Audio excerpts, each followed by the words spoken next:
नमस्ते दीदी भैया, देखिए हमारे यूट्यूब चैनल पर जा रहा है। सावन में बरसेला मेघा चले धार हो फुहार बरस नदी। सावन का गीत पसंद आएगा तो लाइक शेयर करेंगे, नहीं तो प्लीज घंटी चल रही पूरा देखिए, लाइक शेयर करिए और आगे बढ़ाइए हमारे गीत को।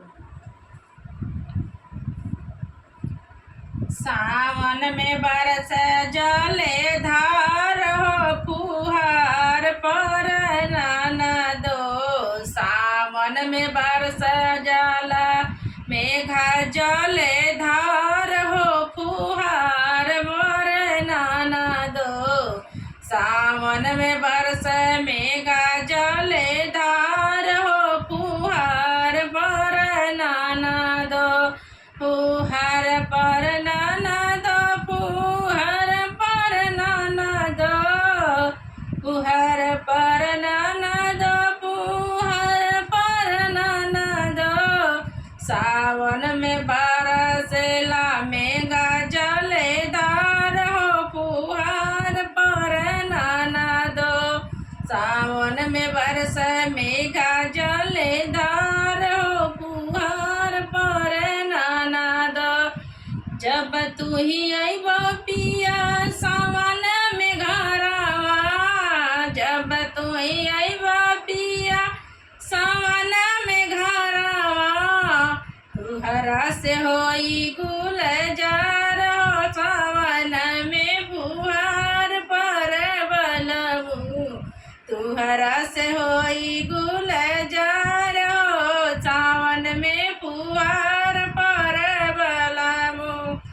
जब जब अइबा पिया सावन में घरवा, जब तू ही अइबा पिया सावन में घरवा, तोहरा से होई है गुलजार हो सावन में फुहार पर बलबू। तुहरा से होई गुलजार हो सावन में फुहार पर बलबू।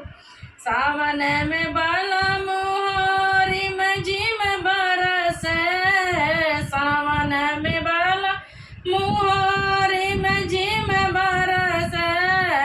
घेरिया आइल काली बदरिया, घेरी घेरी बरसेला काली बदरिया।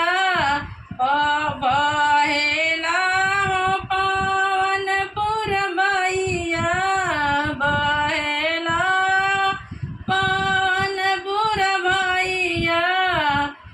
बरसेला मेघा जले धार हो फुहार पर बलबू। बरसेला मेघा जले धार हो फुहार पर बलबू। जब तू ही अइबा घरे बलबू हमार हो, तब होई गुलजार मोरे बलबू। जब तू ही अइबा बलबू घरवा, जब तू ही अइबा बलबू घरवा, तब जाके होई गुलजार हो सावन में फुहार पर बलबू। सावन में फुहार